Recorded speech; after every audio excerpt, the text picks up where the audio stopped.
Hope everybody's doing well. As y'all can tell, I'm coming at you from the Hayti Heritage Center, as I do sometimes if I'm doing these shows. And today is actually a quiet day here, even though I was across the street earlier and ran into a gentleman from Alabama and all along those lines. I think we're going to be doing one of those candlelight concerts, not this Thursday, but next Thursday. And of course, there will be the kids coming back to the summer camp on this weekend and a number of other things. But I did run across a gentleman, since right across from the Hayti is a Walgreens, and I noticed his Alabama shirt. I'm sure you might have noticed my Marquette shirt and all along those lines, but I knew that there were Alabama fans that were disappointed. So I was asking him about his reflections on that game, and he was saying that he wished that they had actually gone on defense first instead of going on offense first. I guess he was feeling that they might have had a better chance if that is what they had did in that particular case. But that is not what they chose to do, and instead it'll be Washington against definitely Michigan in that final game and all along those lines. So definitely that is the way that things went in that space. And he was also saying that the snap wasn't a great snap either. So there were a couple of plays that he wished it could have been done differently. And I'm sure there are some people that were not happy with certain play calls and maybe even certain refereeing calls, because I know there were a couple of basketball games that definitely had some controversial calls, and definitely some NFL games that had some controversial calls. I'm thinking about that one that involved, I believe it was Detroit and a number of other folks as well. So definitely it'll be interesting to see what happens in that world as we're getting ready to get into the height of the sports season. Because I know that I have been definitely following my alma mater, which is doing good, it's still in the top 10, if I'm remembering correctly. And all along those lines, that being Marquette under the leadership of Shaka Smart. And of course, there are a number of other folks that are paying attention to the football playoffs. My team has been way out of it. Both the team here in Carolina that couldn't buy a win this year. Now maybe Catherine Giovanni, who is one of the guests, and possibly we'll see if she's the only guest, if the other guest comes along as well. But I know she's based here in North Carolina. But yeah, our Panthers were having a hard time this year. I think they were able to get 2 wins. And my other team that I've been a long time fan of, the Minnesota Vikings, they are definitely right now they're on the outside looking in, and they need to win their last game and also have a whole lot of things fall correctly in order for them to slip into the playoffs. And it would literally be slipping into the playoffs, as they lost that game against Green Bay and lost it very handily. But I know a lot of people are also thinking about what the new year will bring them in terms of their health and wellness, and also in terms of their finances and all along those lines. And of course, it's a new year. And of course, there are people that will be concerned about their health journeys, because one of the typical New Year's resolutions is to do better on that health journey and to do better with exercise. And I guess that means I've got to stop ordering DoorDash, even though I'm thinking right now I might have to go out and get another DoorDash order later on today, and maybe even get out and do some exercising, which I have not been doing nearly enough of in life, just in general. But I've also been joking, even on this network, that I'm going to shoot for 200, and I'm about to hit the big 6'2" in July 1st of this year. So about the middle of this year, I'll be hitting the big 6'2" and all in that space. So like I said, I've jokingly said I'm going for 200, unless you go by some of the biblical characters or other characters that might have some other kind of history, or maybe even perceived history, if they are from the fables and everything. Nobody has made it, and I doubt very seriously that I will make it either. But isn't part of the ultimate goal in order to achieve these things is belief and having a positive attitude? At least that's how I've always been taught, and all along those journeys. And sometimes you also have to learn that notion of forgiveness, which can be a very difficult thing, and all along those lines. And we're going to bring Kathy in, and she's going to share a little bit about what she's got going on in that space and a number of other things as well. So I'm definitely looking forward to this conversation, because one of my dear friends that I've been knowing for years is a breast cancer survivor. And I know that Catherine is a breast cancer survivor as well. So yeah, one of my friends in the music community has definitely been fighting that battle. I think she's been in remission for a number of years. That being my friend Sharon Allen, and I know others that have been fighting that for quite a while. But I'll bring Catherine in and learn more about what she's got going on,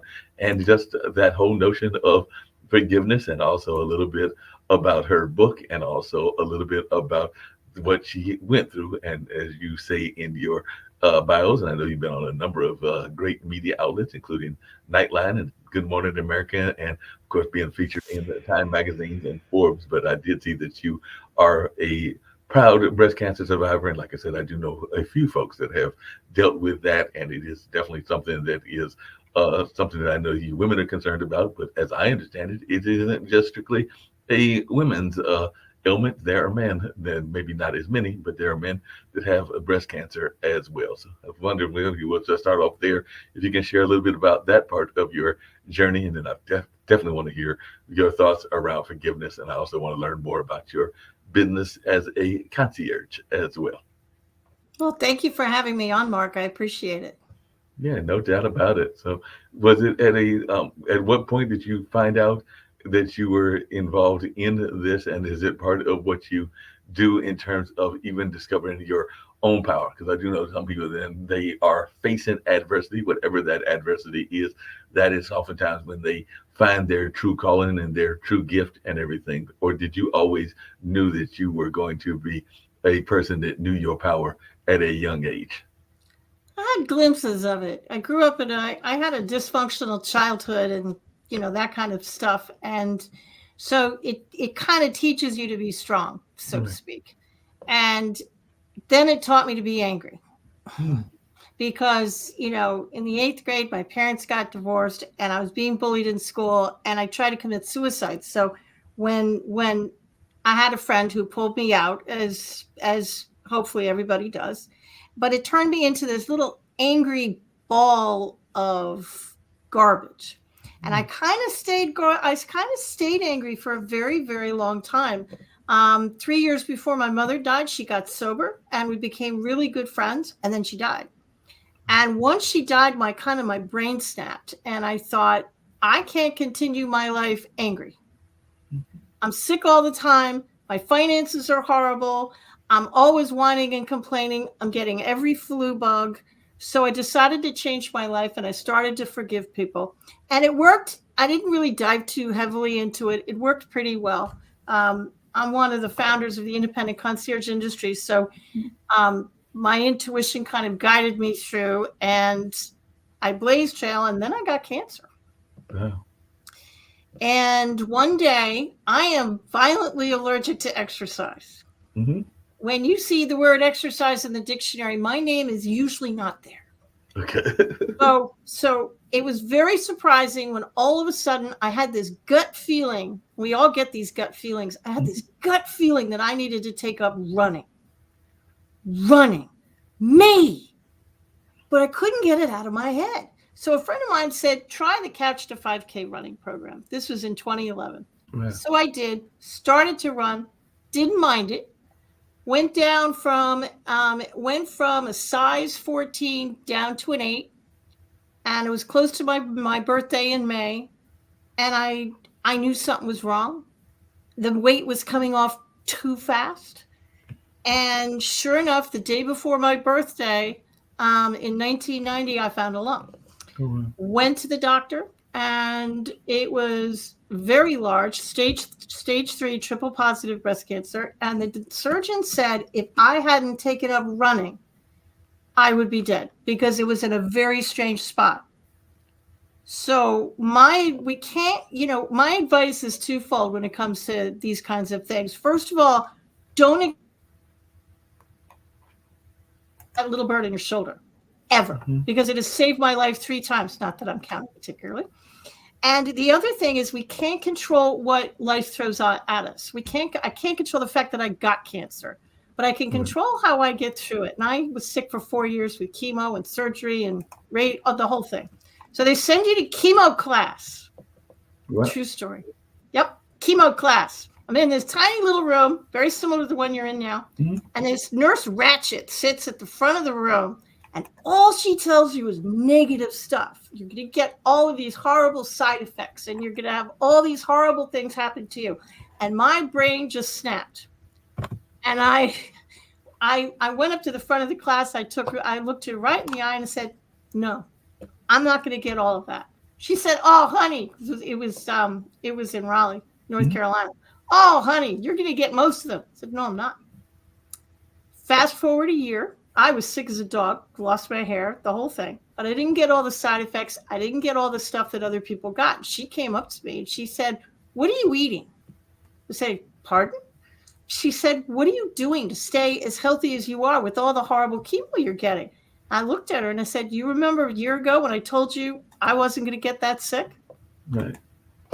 It's your perspective. It's how you get through it. So forgiveness plays a huge role in how I got through it as well. Oh, and a couple of things that you were saying that struck me and everything. I know that we have a panelist on the network who is getting ready to do the prostate test, and I know a lot of people get concerned about the prostate test and they get apprehensions, just like I know a lot of people get apprehensions about the breast cancer exams and all Mhm. along those lines. So, what do you say to those folks that are apprehensive about going for testing? Because I do know that once you reach certain ages, they are asking you to get various tests. For men, it is prostate and colon and a number of other things as well. And I know for women, they do ask for the mammogram and a number of other things. But, as a society, we oftentimes are not the biggest fans because of that description you just gave of our doctors and our medical establishment, because we are often afraid that we're going to run into the Miss Ratchets or those folks that are a little bit on the don't have the best manners in terms of the way that they handle their patients and all along those lines. So what advice do you give to folks that are apprehensive about going in for whatever the test may be? Don't die until you're dead. Hmm. I know people who have survived stage 4 cancer. Right. I know people who survived all sorts of things. Mhm. The one thing I can tell you is cancer, it's an interesting thing and it's a horrible way to live. Right. But when you survive it, it changes you. And I've often been known to say it's probably one of the best things that could have happened to me because it completely put me on a different path. It knocks you on your feet, it knocks you down. And when you stand up, you are on a different path. Because when you have dinner with the Grim Reaper and you don't go home with the guy, Mhm. it changes you. I'm 62, and the fact that I'm 62 and talking to you is wonderful. Right. One of the books I wrote, I've written a bunch of books, I think 12, but one of the books I wrote is called Rainbows and Banana Peels, and I wrote it on my cell phone when I was in chemo because I was bored. But the book, it changes you. Cancer is a journey. And the one thing I can tell to people is don't listen to very well-meaning people. Right. I had somebody come up to me in the grocery store and said, "Oh, how much time do you have left?" 50 years, I hope, lady. I mean, don't go up to people and say that. But when you hear the C word, your brain kind of stops. So it's very helpful to have a buddy when you go through this. I had my husband of 30 years, to have somebody who can get through it with you and stay positive. Being positive is easy for me to say, but it's not a day-to-day thing. When you're going through chemotherapy, when you're going through cancer, it's a minute-by-minute choice that you have to make. And don't, when your brain goes to the dark side, try and pull yourself back. That's how I got through it. I had to keep my brain positive, and I knew deep in my heart it wasn't going to kill me, and it didn't. Now, along those same lines, I think that even if you get what some people would consider a death sentence, that if you have a positive attitude or a positive outlook, that Yep. you can oftentimes live past what people are expecting you to. Because I do know that both me and my dad had a dear friend that was involved in the art community here in Durham, and they were diagnosed with a terminal illness, and they have definitely passed on. But they Yep. they lived their life past that deadline that the terminal illness was supposed to give them. Because I think they were told that they had like maybe a month or two to live and everything. And I want to say that they lived at least a few years past that terminal diagnosis. And I want to say that part of the reason that Michelle was able to get past that is that she had a very positive outlook, and she also had Yep. somebody in her family, because I think that she had been remarried, so she had a husband that was very supportive as well. So just wondering, how important is it for you to have that support system? Because one of our founders here on the network, they recently lost, on that being Kim Calhoun, their husband, I think about a year or two ago, and all along those lines. But that was the love of her life, and definitely somebody that she knew at a very young age. I want to say as far back as their high school days, if not their college days. But definitely you can see that even when she talks about that ex, she still has that very positive viewpoint of their relationship and everything. So how important is that support network to have, particularly among your significant other and maybe even kids and others? To have my husband and two sons support me is really what got me through. But to play devil's advocate, I had a bunch of jackrabbits in my life. I had really, really, really close friends who took off when I said I had breast cancer, and I've never heard from them again. Well, They're just gone. I had family, I had friends, I had a bunch of people scattered like jackrabbits. But I had my husband and my sons. My husband has come to every surgery, every doctor's appointment, and he still comes with me all the time. He came to absolutely everything for what am I, 12 years cancer free, something like that. So yeah, it's very important to have somebody that you can rely on, but don't get too upset when the jackrabbits leave, because not everybody can take a diagnosis like this, and they're leaving because I wondered if they thought I was contagious. I really did. But I think they look at you and say, well, she can get it, so can I. And they run because they can't handle it. So just let them go. They weren't meant to be in your life. Forgive them and let them go. Well, speaking of forgiveness, you had mentioned earlier some of your own past history and even family history and everything. And I know that sometimes I am a similar age, like I said, 61, be 62 in July, and all along those lines. And I know that for whatever reasons, I have not had that significant other in terms of marriage, but I've had folks that I have dated, including for long periods of time and everything. But sometimes if relationships go south, then you sometimes have to do that whole forgiveness thing. And sometimes they are bringing baggage in from past relationships as well. I know that one of your books is that forgiveness journey and everything. So I was wondering, why did you write the book? And do you think that we as a society are good at forgiving? Because I think that that's one of the most difficult things to do, is forgive people that have wronged you in whatever way and everything. And we're not always the best at doing it and everything. And sometimes we let it internalize, and I know that that's not healthy either. But I just wanted your thoughts around the forgiveness journey and why you chose to write this book. We are all taught that we're supposed to forgive, but nobody teaches you how. Right. We're also taught that we should forgive everybody, including the unforgivable. On a forgiveness scale of 1 to 10, they would be a 10. And I'm probably the only one that's going to look you in the eye and say, you don't have to forgive the unforgivable. Sometimes it's not even appropriate. You don't have to forgive the unforgivable. You can forgive yourself and the energy around yourself, but you don't have to forgive the unforgivable. And when I forgive somebody, it doesn't mean I want a relationship with you, because I probably don't. It's not like Alcoholics Anonymous. I'm not going to reach out to you, because I'm not going to. I can do it in the privacy of my own home, all by myself. It doesn't mean they were right. It means that I want you out of my head. I want to stop thinking about you, and I want to do something else. So let's say this is anger. It's a really good visual. It's the only way I can explain it to people. And then I'll answer how I got into this. But this is anger. When you first get angry at somebody, I can hold it off to the side really easy. I'm still conducting my life. I can still see Mark. I can see other people coming in. Easy peasy.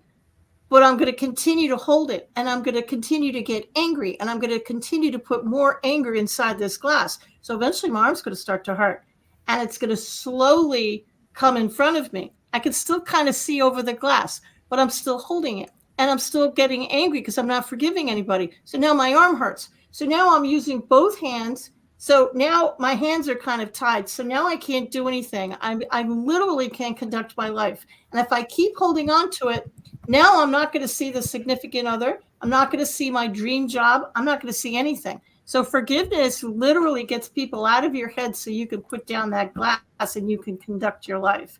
When you forgive people, it'll increase your finances. It will increase your health. It has a bunch of benefits. But do me a favor.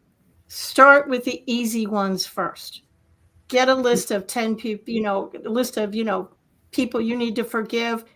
Start with the people you label number 1. The grocery cart rage. That person who cut you off at the grocery store and you got really mad. Start with them. or the person in high school who stained your sweater, something like that. Easy ones, and save those number 10s for last. Now, what are some of the unforgivables? Because I know that sometimes one of the things that happens in the forgiveness journey is, I guess, the hardest person to forgive is yourself and everything. Because I know that there have been relationships that I've been in, and in hindsight, they were probably toxic relationships, and I probably should have forgiven myself in the first place for just getting involved in them. They might have been people that were bipolar or had other things going on in their Sure. life. And so, what do you consider in some of the things that are unforgivable, and all along those lines? I'm imagining that there are certain deadly sins, if you go the religious route, that are probably unforgivable. But I was just wondering, what are Okay. we thinking in the relationship standpoint that are unforgivable? It's a personal thing. What I think is unforgivable, somebody else might think is forgivable. But I'm thinking, if you're raped, or you were hurt, or you were beaten, surely they are number 10s. Mhm. If you had a rough childhood, most people I talk to who had a rough childhood, forgiving their parents, they're a 10. Mhm. 100% they're a 10. Maybe you were bullied in school. Maybe they're a 10. Maybe you just left a relationship, and for whatever reason, they did something that really set you off, and you've labeled them a 10.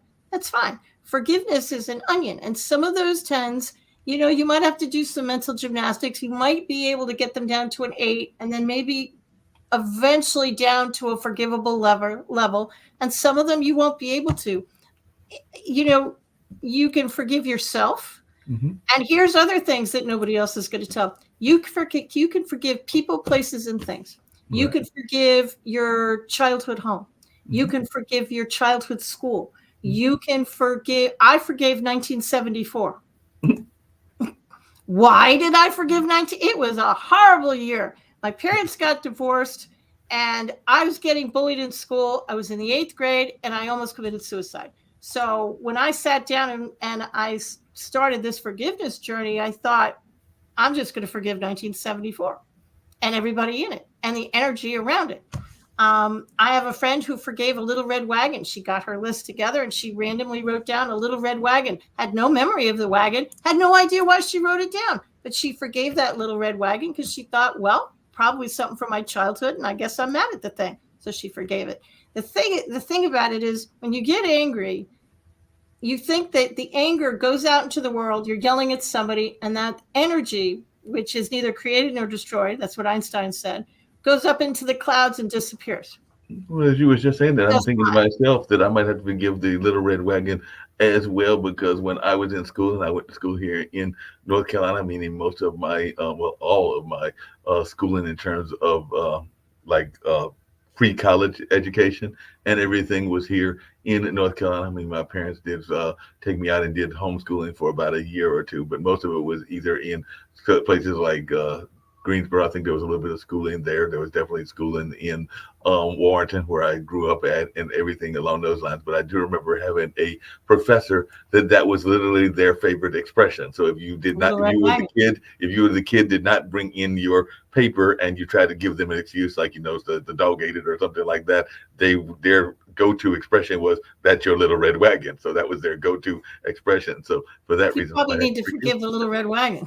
Right. I might have to forgive the little red wagon, because that was their go-to expression. So much so that some 40 or 50 years later, I literally remember that expression and them using it ad nauseum and all in that space, because that was their way of saying that you had to take responsibility for what you did and not try to come up with an excuse. And that's where they used that little red wagon expression and all in that space. I hadn't even really thought about it that much until you just brought up that your friend forgave a little red wagon. So I'm gonna Now have I to know go. 2 people that have forgiven a little red wagon. There you Right. go. Yeah. That's right. But sometimes you got to forgive expressions as well. I might even have to forgive, and you'll get a kick out of this. But I remember when I was in college and I went to Marquette, I was notorious, and I think somebody else had a recent bet recently. It might even have been a famous celebrity and everything. But I was notorious for using Southern um, expressions and everything. And I remember a group of folks. Bless your heart. Yeah, yeah, bless your heart is one of those. But I was Mhm. always, as I was coming from rural North Carolina to Milwaukee, Wisconsin, using the phrase y'all. So I had Yep. some friends of mine that bet me that I could not stop using y'all. And I think it was probably something simple, like a dime every time I used it, or a quarter every time I used it. And I think that at some point they realized that I was about to go broke if they actually carried out the bet. So they forgave me that bet because, like I said, I was keeping using y'all, and I still use it to this day. So that's like I still drink Southern tea or sweet tea and all in that space. And yeah, they were like, Mark, we give up. We've already collected probably about $1,000 on you, and you have not stopped using the phrase. So I might have to forgive y'all as well. So y'all might be something else that needs forgiving, or I might have to forgive them for coming up with that stupid bet when we were in college and everything. You mentioned earlier, and I wanted to come to that, and definitely want to come back to the forgiveness journey. But you mentioned that you were one of the founders of an industry, and I'm thinking that was when you were in, I believe it was in the Midwest and everything.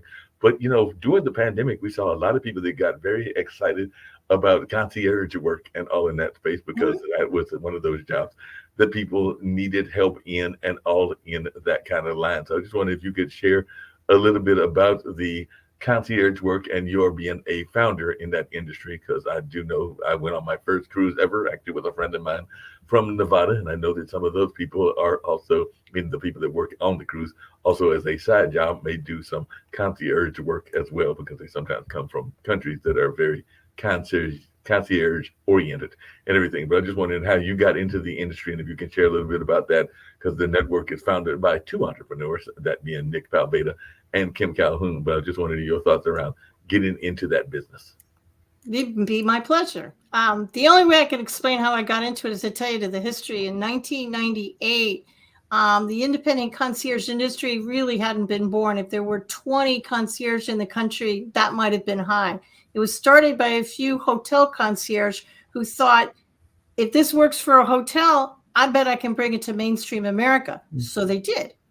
In about 1998, I was living in New Jersey with my husband, and we had a meeting in an event planning company. And we read an article in Entrepreneur Magazine about this what we think is an interesting industry. We're not very sure, but it's something called concierge industry, and there are 3 people doing it, 3 people in the United States.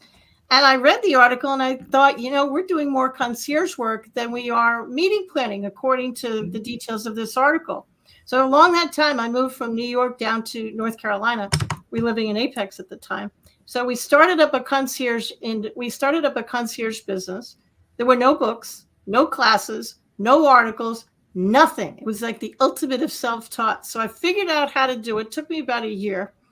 And I had an office, and the phone started to ring. We put up a rudimentary website with dial-up modems and floppy disks. Yes, I am that old.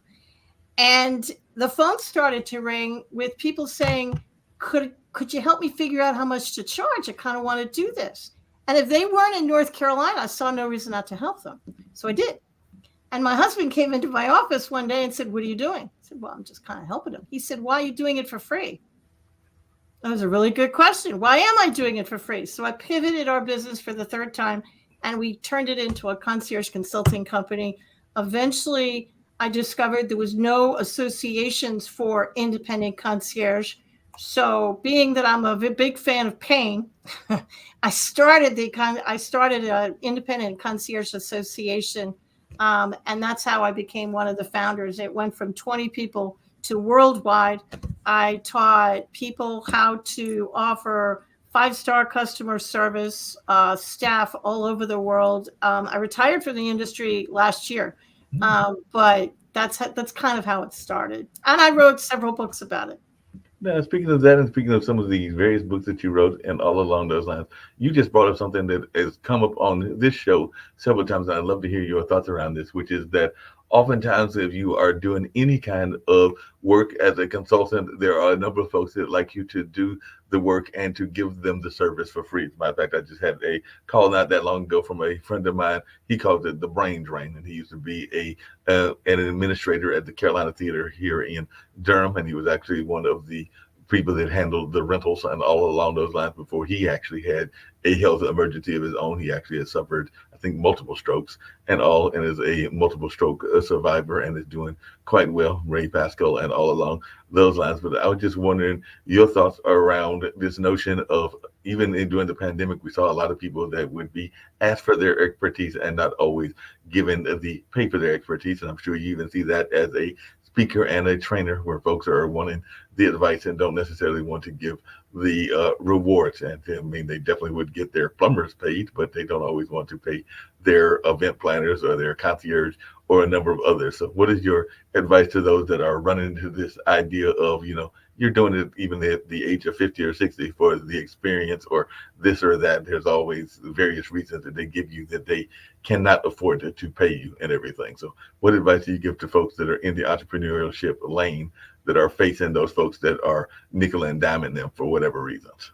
Well, I'm not going to pay you, but you're going to be exposed to a lot of people. You're going to get exposure. People die from exposure.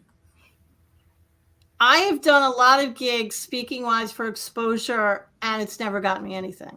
So I am a big fan of getting paid for work. If I do something for free, especially in the concierge industry, free isn't going to put food on the table for me. Free isn't going to pay my mortgage. Free isn't going to get me anything. And I understand that you want me to do it for free, and you think I should do it for free because you could run errands yourself for free, but that's just going to cause me to die because I can't do it for free because I have bills to pay. So when people say, oh, Catherine, you'll get a lot of exposure, I appreciate that, but I need you to pay expenses and a stipend because that's not going to pay my bills. So I'm actually not a fan of doing things for free. When you're first starting out, you want the business, you want to do things, you want the exposure. I get that. So do it for a month or two. As long as you have money in the bank and you can feed yourself, okay, do it for a month or two. But there has to be a stopping point. At some point, you have to stop doing it for free because people won't take you seriously if you do it for free, because they won't. No, they definitely won't. And along those same lines, one of the things that I know became very popular, and I joked about it at the beginning, and I was only partially joking and everything, but even in the concierge business, there are a lot of people that were feeling that, why should I pay for a concierge when I can have somebody that is doing it on the independent or the gig level? Because I do know that there are some people that would consider Instacart or some of the other ones, even Grubhub and DoorDash, as a form of concierge work and everything. So what is your answer to folks that are like, why do I need a concierge when I can actually hire some of these gig type workers to do what basically a concierge does and everything, when you call it of that notion of running errands? And there are some people that are pointing to some of these new companies that have popped up over the last 5 to 10 years. Do you want to go to a fast food restaurant, or do you want to go to a nice restaurant where you'll be sit down and people will serve you and give you personalized service? Yep. There are a bunch of people out there that love fast food restaurants. It's a really good fit for them. It meets their needs. But there's a bunch of other people that we want you to know our name. We want the personalized service, and we want something that we can't find in a fast food restaurant. That's when you hire a concierge who will do, I used to say Yellow Pages. I have to update it. A concierge will do anything on Google as long as it's legal, moral, and ethical. They'll do it. And it's a question of, do you want a 1-star restaurant or do you want a 5? That's really the difference. It's what kind of service do you want? And a concierge, they're going to vet their people. Mm-hmm. No disrespect to the fast food concierge out there, but a real concierge is going to vet their people. So you're not just getting anything. They're gonna look these people up and make sure that they're as honest as the day is long. Because trust is the hallmark of that industry. And trust is very much a hallmark of the industry. Speaking of trust, and this comes down to one of those forgiveness things and everything. I know that one of the things that folks get frustrated about in business is folks that have their dreams and their ambitions, and then they kind of want you to carry their dreams and ambitions and not necessarily think whether that is your vision or not. Because I do know some people that have visions, and they are definitely entrepreneurial visions, and then they will try to bring you into the picture and not realize whether you are having a shared goal or all along those lines, and then they get frustrated if you don't necessarily want to help them out and everything in that space. So how important is it for you to make sure that you are aligned with the vision of the entrepreneurs that you work with, whether that is as a consultant or just in general? Because I know that I've been on some places where eventually I trained them in some of the skill sets, like around even the one we're using StreamYard and stuff, because I realized that they would, if they had their way, I'd be doing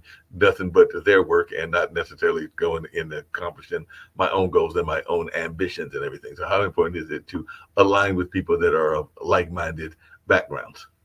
Well, over the last 25 years, I have trained my competition, not by choice, didn't know I was doing it at the time.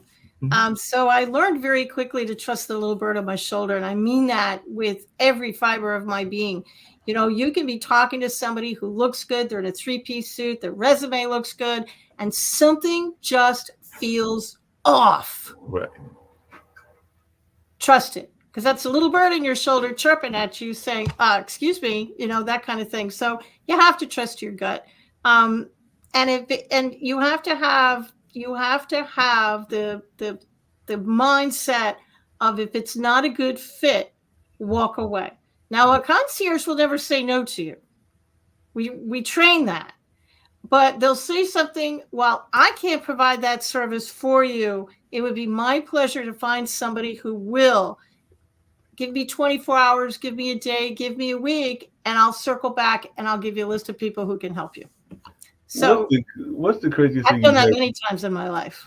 I got that. What's the craziest thing that you've had somebody request? Because I used to be, and you know, riders are very much a part of the contracts if you're involved in the entertainment world, and I've been involved in that for a number of years. Definitely have worked with the Bull Durham Blues Festival, which is on hiatus and maybe even permanent hiatus, and all along those lines. I've definitely worked with Centerfest and a number of other festivals, including the Eno and others here in this area, and even a few outside of the North Carolina area, and all in that space. Not a lot, but a few that I've at least had some dealings with, and all in that space. But I do know that sometimes people can ask for some unusual requests. I want to say that there was one of the times that I can remember was there was a popular R&B group that wanted to know where the closest dance club is, and I'm not talking about regular dancing, I'm talking about like adult dancing and all along those lines. And one of my friends actually chose to take them there, even though if I had my way, they would not have made it to that particular location, because I thought that could create some jeopardy to their career and just into life in general and everything. But unfortunately, I had a friend that was less scrupulous than that in my mind and everything. And then I also had somebody that, I think that was with the Blues Festival, wanted a particular cigar brand that I don't think we have that much of here in the area, and it was difficult to find it, but we did find somebody that found that brand and everything. So I was just wondering, what are some of the more unusual requests that you have seen as a concierge? In my website, in my blog, is a blog entry that's the 18 craziest concierge stories I've ever been across, and it's also in one of my books, The Concierge Manual. But once upon a time, long time ago, there was a concierge who was asked to do a party in Egypt, and they needed to find a dozen albino peacocks. Who knew that such a thing exists? But apparently they do. And so they had to find an albino peacock. They found an albino peacock farm somewhere in Europe, had to fly the peacocks from the farm to the party that was in one of the pyramids of Egypt, because of course it was. And they had to get them there alive, and then they had to get them back. So that's a crazy story. That's definitely a crazy story. And just to think, albino peacock. Yeah, to try to find some albino peacocks, that you got to go and find them and everything. But you know, then there's another story. It was an international concierge, a company called Quintessentially, and one of the partners of the company told me this story. He said he was driving to London, and he got a call from a client who was stuck. They call elevators lifts over there, and he said he was stuck in a hotel lift. And he called me because he wanted me to get him out. Okay, call me crazy. If I'm in a hotel, I'm not going to call my concierge. I'm probably going to call the hotel front desk and say, I'm in your elevator. But this shows you how addicted people get to their concierge.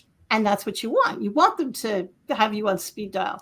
So he called the front desk and said, you got somebody stuck in your elevator. They said, you're out of your mind. You're crazy. Said he didn't believe me. He said, why would I call you and tell you there was somebody stuck in your elevator if there wasn't somebody stuck in your elevator?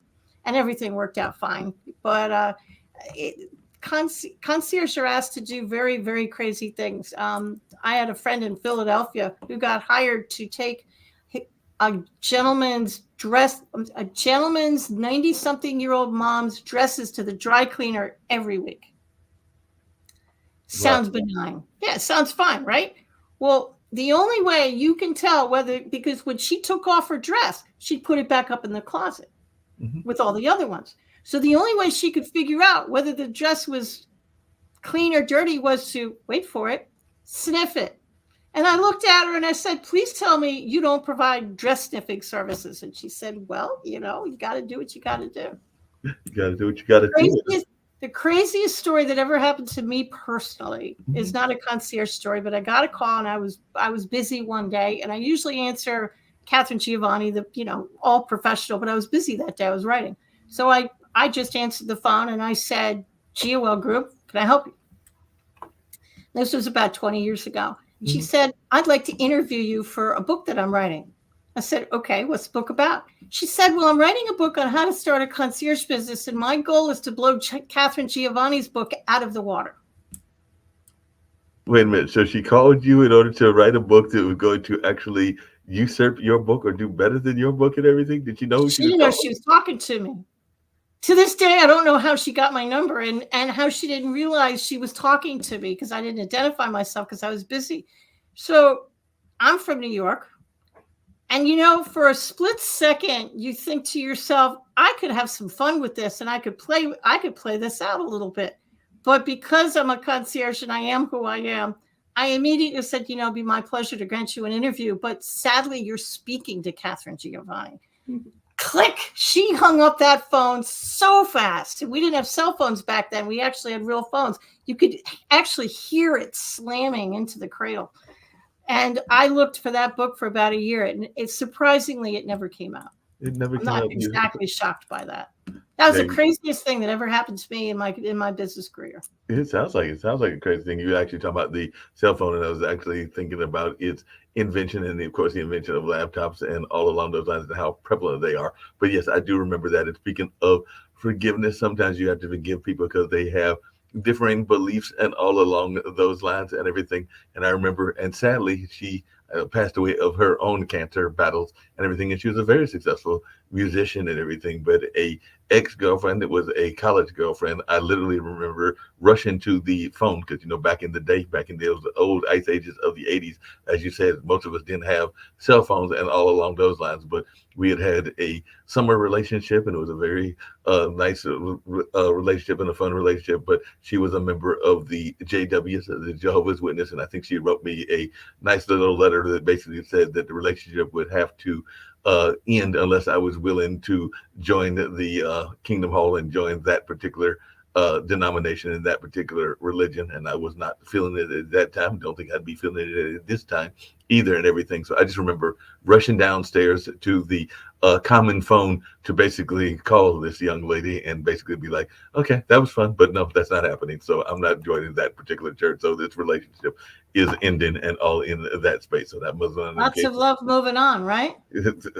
It was fun, but I had to move on because I was not feeling it. And all along those lines, it was like, that was one of the times where I had to forgive myself in order to make that decision and be like, nope, can't do it. Cannot compromise my own principles in order to follow in the love train and all in that space. One of the things we talk about a lot of times, Kathy, on this show, and I'd love to hear your thoughts about this because you got so many great stories and so many things that you've been sharing and everything, is that this notion of the inner critic, and you kind of alluded to it before and everything. We've definitely had several guests that have talked about it before as well. And whether it is relationships or whether it is job opportunities, even so where I'm at now, there have probably been job opportunities that I had that conversation with myself constantly and kept telling myself, no, don't go for it. Don't go for it. Don't go for it. And by the time you finally talk yourself into going for it, the job has left or the relationship is left or whatever you are pursuing has left. So we do know that the inner critic can be the worst critic and all in that space. So how have you dealt with that inner critic? And if you had those moments where you're sitting there going like, I know that I am having this internal dialogue with myself, but it might be getting me to lose some business, even in the entrepreneurship journey or in the concierge journey as well. So I just wanted your thoughts around how you have dealt with that inner critic. You can talk yourself in or out of anything, right? Mm-hmm. And you can drive yourself crazy. Should I go in this direction? Should I not go in this direction? Everybody's telling me I should take my business in this direction, and I should market, and I need business cards, and I need to be on social media, and I'm going to be on Facebook and LinkedIn and Instagram and X or Twitter or whatever they call it today. I'm going to do slow down. First of all, one of the things I always ask myself, whether it's something that's blowing up in my life or a direction I need to go in, is I actually legitimately ask myself, what is the most loving solution? And then I get very quiet, and it's that still silent voice in the back of your mind. It's the most loving voice. It's the little bird in your shoulder. It's your intuition. It's your gut. And that's what I listen to. And that's how I kind of got where I am today. That little bird in my shoulder at one point told me to write a book. Never written a book in my life. So I wrote a book. It told me, you should start a concierge business. I should start a what? Didn't even know what it was at those point. So it's a question of listening to your intuition. And just because somebody else says, I got a business for you, I've made a bunch of money, and I only work between 10 and 2, and you can be a millionaire by Tuesday at 5. Okay. Maybe it worked for them. It might not work for you. Just because it works for somebody else, your friend, your father, your parents, whoever, doesn't necessarily mean that's your yellow brick road. So, if you're stuck, and I mean really stuck, I tell everybody to get quiet, turn off your technology. These things do have an off button. Tell your family you need to be quiet for a half hour. Tell them, go lock yourself into a closet. I used to go into the garage when my kids were young. My sons are grown and out, but when they were young, I used to go into the garage and lock the door, get a pad of paper and a pen, and then just sit quietly and say, what direction should I go in? And then whatever words form in your mind, write them down. Write them down blind. It doesn't matter what you write, just write it down. So this is an exercise to help you tap into that inner critic, to tap into that inner voice, to get the answers that you're looking for. Because the answer to every question that everybody watching this broadcast has is not going to be found in any of my books or gurus. It's actually all the answers you need are right inside of you. They're already there. It's just a matter of tapping into them. That makes a lot of sense. I mean, one of the other things that I know a lot of times people talk about, even in that entrepreneurship journey, because I've got a number of friends that have been involved in various MLMs and all along those lines, and I have been approached by a number of them, and they're always not realizing that there's only so many masters or so many jobs that we can have and everything. And definitely, I know with the gig economy, many people are working 2 or 3 jobs, even if they are like yourself in a loving marriage and everything. Oftentimes, both spouses are working 2 or 3 jobs. But I do know that it does seem like with time management that there has to be a limit, because what I have found myself telling some folks is that no, I might be willing to buy the card if there, or the perk if there is a perk, but I can't necessarily dedicate myself toward the business because I'm already involved in about 3 or 4, and that's stretching the limit. That's the thing, right? Everything. That's the thing. We're chasing happiness. I will be happy when I graduate from school. Okay, I'm a genie. You graduate from school. Are you happy? No, I'm going to be happy when I get married. Okay, boom, you're married. You happy yet? We keep bumping the happiness. When are you going to be happy? When you're 95 and your teeth are in a cup by your bed? The trick to life is, and this is what we're taught, and you're taught wrong. No disrespect intended, but we're taught that you get a bunch of money, you work really hard, then you'll be happy. It's actually backwards. Get happy, then the money will flow. So if you're not happy in your job, you're not happy in your relationship, you take everything you're doing, get a pad of paper, put a line down the middle, go pro and con or yes and no, whatever you want to do. Everything that you love, put on the left side, and everything you hate, you put on the right side, and see what kind of commonality you have. If you're trying to start a business, well, I like to travel. Okay, write that down on the left. Well, I don't like to work with people. Okay, well, we might have to amend that. And that's kind of how I've always approached things.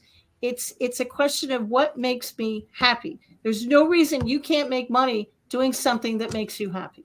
No, I agree with you on that. But the other thing that you talk about quite a bit in a number of your books is understanding intuition and Yeah, I empathy, do. and all along those lines. While we hear people talk about it quite a bit, I don't know that many people have an understanding of what it truly means and what that is and everything. So, what to you is intuition and what is empathy? Because I definitely have been told by a number of folks that I am very empathetic, even in the ways that I conduct these interviews and everything. But definitely, and I definitely have an intuitive sense. And sometimes, even though the intuition may tell you something, sometimes we go against the intuition, because even some of those relationships I was talking about, I already knew that they were not going to be for me, but I was trying to figure out ways to make them work in order to pursue what you just said earlier, that happiness and all along those lines. But that little birdie was already telling me that this is a walking disaster, but sometimes Yeah. we don't always want to listen to the birdie and all No, in we don't. that space.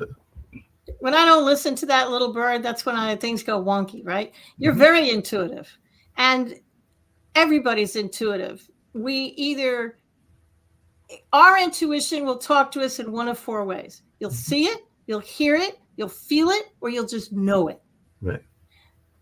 I hear things. Now, it doesn't mean I'm in the middle of a Stephen King novel and I'm going to start hearing and seeing ghosts coming in. That's not what I'm talking about. You will hear the message in a song. You might even hear some words in your head. I usually do. You hear the message in somebody who's talking to you. The people who see it, it's not that you're going to see ghosts. You see the answer. In school, you were a visual person. In school, I like to hear I like to hear music. I like to hear the teacher, because that's how I learn. Visual people, I want to see it. I want to see the spreadsheet. That's how they learn. The people who just know it, it's just 1 minute you don't, and the next minute, boom, it's in your head. Right. And you just know it. You don't know why you know it. You just do. And then there are the people who kind of feel their way through life. You go, and then they're called empaths. And you walk into a room and it just feels off. Right. Or you shake somebody's hand and something's wrong. And you listen to it. And, if you go into a room and it feels off, my advice to everybody, okay, leave if you're allowed to, and make sure you look around the room before you leave and maybe write down your feelings so you can go back and learn that again. And it's a matter of listening to your special gift, because we all do this. Every single person on the planet is intuitive. Right. Every single one of us. We all just have a different way of hearing it. And it's a matter of just identifying one of those four ways. Everybody listening say, oh yeah, I kind of do that. I do have feelings, and I kind of walk into a room, and sometimes I just know, or sometimes I just know things. I mean, I just know it. I just know the answer. It comes right out of my mouth. I just know it. Or sometimes you'll just think, I heard it. I hear voices in my head. It doesn't mean I need a straitjacket, and it doesn't mean I need medicine. It doesn't mean that I'm schizophrenic. Sometimes I legitimately will hear answers. Or sometimes you'll see it. You'll see it in your mind's eye. Can you see your childhood bedroom in your mind right now? I sat there and dug long enough, because I do remember there was a big teddy bear that I had. Yeah. I want to say Can you see the color of the teddy bear? Can you see the room?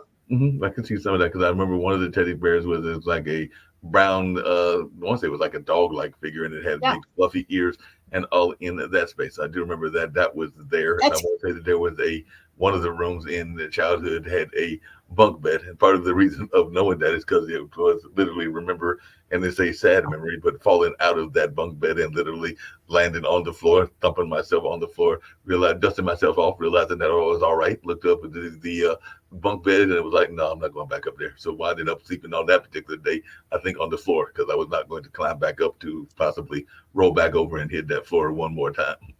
That's clairvoyance.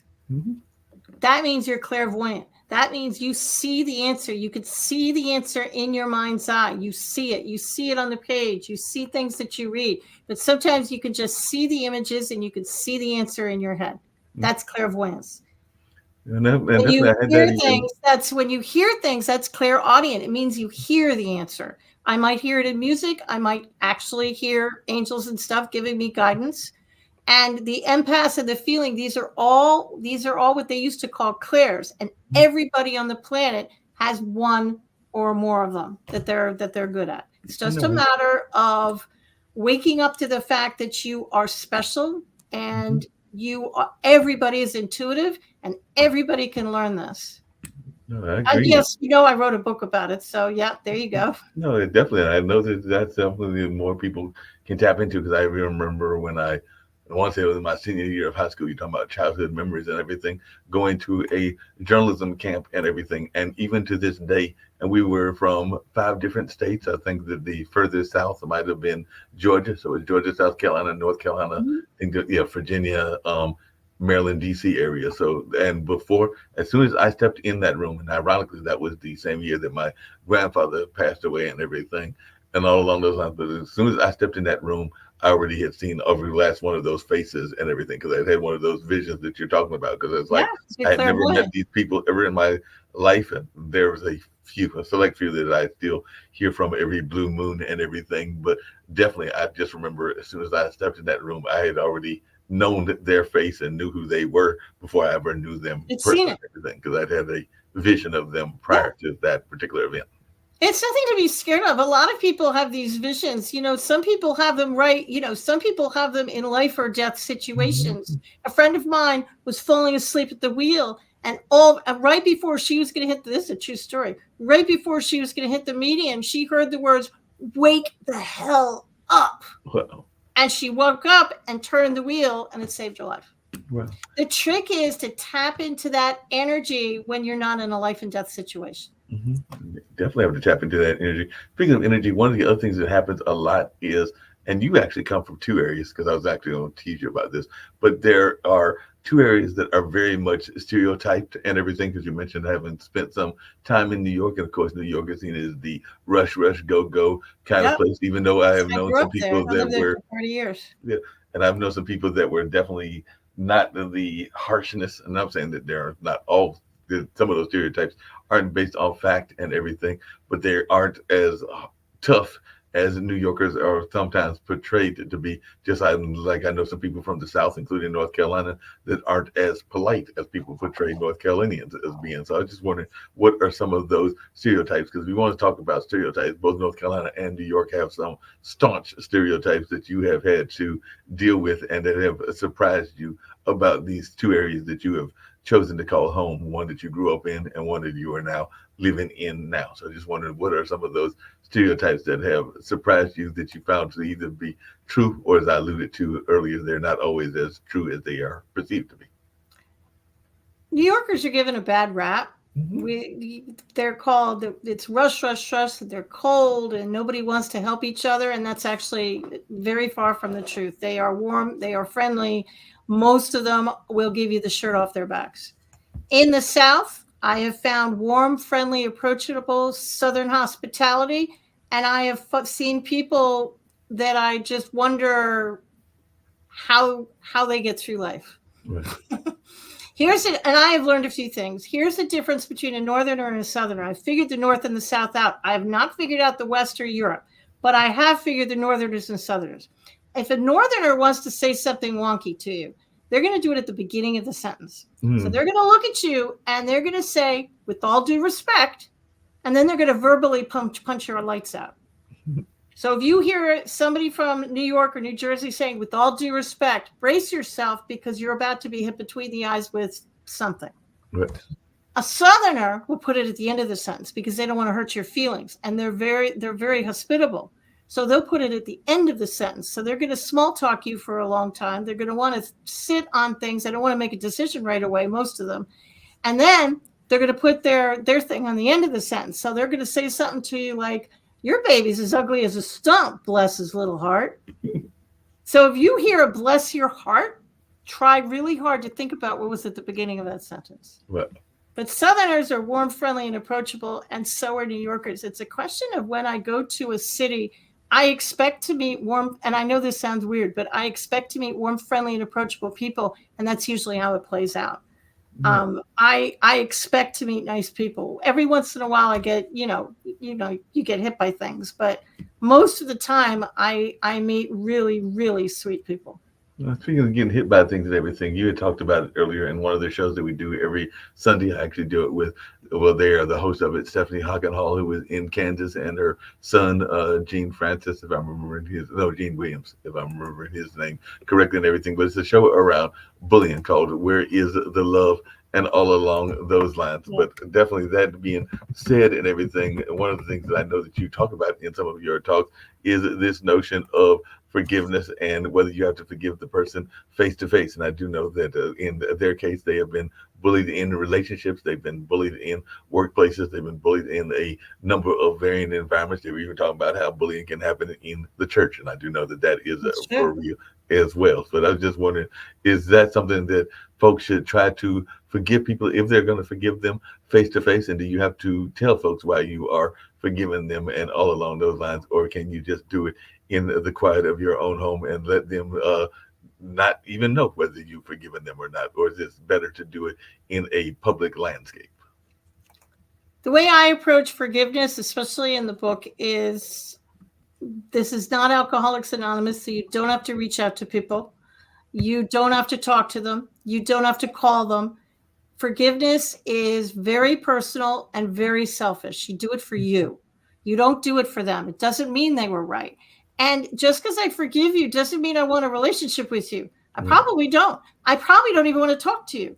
You do it in the privacy of your own home. You don't have to tell anybody you're doing it. You don't have to reach out to them. It's something you do for you because you want to get them out of your head. You want to stop thinking about this so you can look at the opportunities in the world and the universe can start flowing stuff to you.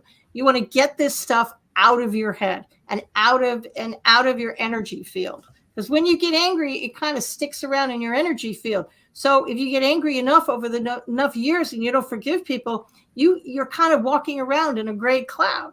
So forgiving people, as if you believe Einstein, it's going to change that energy from dark to light. Energy is neither created nor destroyed. It just turns into something else. And that's what you're doing with forgiveness. But it's personal. You don't have to tell a soul you're doing it. You can do it in the privacy of your own house. Nobody has to know. That sounds and great. You don't have to forgive the unforgivable because some things you just can't get there. And that's fine. Yeah, definitely. There's some things that you can't forgive, and then That's whatever fine. it is, you're unforgivable on your unforgivable list, and all along those lines. I've talked to a couple people, both on the network and even outside the network, in like just face-to-face conversations as well, that have talked about how they feel that despite the divisiveness that is going on in the country and what's going on in our political landscape and in our world landscape, that they actually feel, and these are even a number of people that consider themselves to be empaths or to be involved in what some people call light work, that we are actually heading toward a better time of the year and that there's about to be a shift and there's going to be a positive shift. And I was just wondering if that's something that you believe as well, and if so, do you think that 2024 will see that, and if so, when, how will it happen? Because I've heard a number of people that have said that all of this turbulence that we've had for the last several years, including the pandemic and including those various wars and a number of other things, is the prelude before a positive shift that is, they feel, is in the future of the, not just the United States, but the world in general. But I just wonder your take on that and whether you think that we are heading toward a positive shift. I agree. You know, the thing about life is you can't forgive something and clear it if you don't know it's there. Mm-hmm. So it's almost like the earth is bringing up all the horrible things. They've been there all along. We just didn't see it. But now we're seeing it. It's all coming up. And now that we can see it, you can fix it. Mm-hmm. And it looks like our world is getting worse. But what's really happening is it's actually a rebirth. And we're seeing all the horrible, yucky stuff come up. And hopefully our society all across the globe is going to have more loving, more compassionate way of looking, a more forgiving energy. And I agree with them. I think we're moving towards a completely different world that's going to be a lot better than this one. But we're not going to move to it until we get rid of all the horrible stuff. And you can't get rid of it if you don't know it's there. Yeah, that makes a lot of sense. You mentioned earlier having that loving husband of yours and definitely having the two kids and all along those lines. And I had alluded to it earlier, having a multitude of jobs in my own life and everything. But how do you deal with that work-life balance? Because that is something that I find a lot of entrepreneurs struggle with, and all along those lines. I just wondering, how do you deal with that work-life balance? Because I know earlier you had mentioned something that I know a lot of folks have a difficult time with, which is turning off of the devices. And so when I say devices, I'm not just talking about the computer, but sometimes you also got to turn off the TV. And like my nephews, if you got one of those Oculus sets, you sometimes might have to turn that off as well. But how do you deal with that work-life balance and all in that space? We figured that out years ago, actually. We both wanted to stay home with the kids, and I like to work. So we pulled our operation and our company into our house. So I've been working out of my home since 1995. And back in those days, nobody worked out of their home. You jumped through hoops of fire to prevent people from heat, knowing you worked out of your home. You'd say things like, "Oh, I'm going to be in your area anyways. Why don't I drop by your office?" I wasn't going to be in their area. I just didn't want them to come to my house. So now everybody works from home, but working from home allowed me to, I have my own company. So it allowed me to have my own hours and be there for soccer and football and baseball and all those things. And because I was training concierge, I know concierge all over the globe, so I could get the assistance that I needed when I needed it. Yeah, that makes a lot of sense. You're talking about that, and I was also going to bring up something you brought up earlier as well, which is this notion of running, and how if there was an exercise or a picture of the anti-runner, it probably would have been you and everything. And ironically, my brother was one of those as well. I don't know that he was all that active in exercise and all in that space, but he did try to do some of those mud races or whatever they call them, but Yeah. those endurance races. And My brother-in-law did that. yeah, Yeah. I think that after he failed two or three times, that was society or the Mother Nature telling him that he didn't need to try anymore. So he gave up on those, because I think the first one he did, he literally once he broke his leg or broke a femur or something like that, almost as soon as the race started. They're And then, really hard, those races. I won't do one of those. My brother-in-law used to do stuff like that, and they're hard.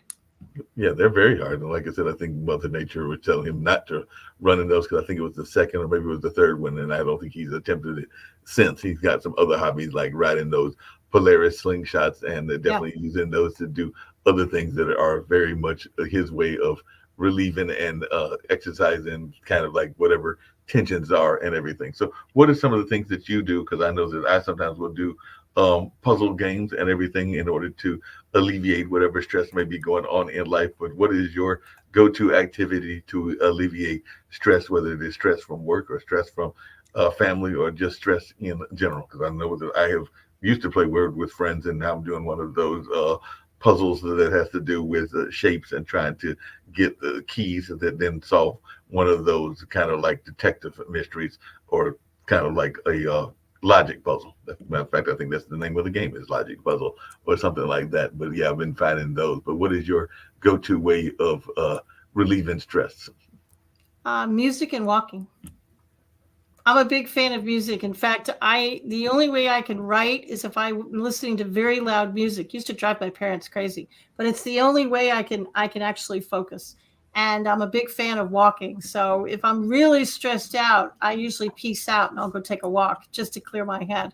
And I do have on my phone, we all have games and puzzles and stuff that we use, we all do that.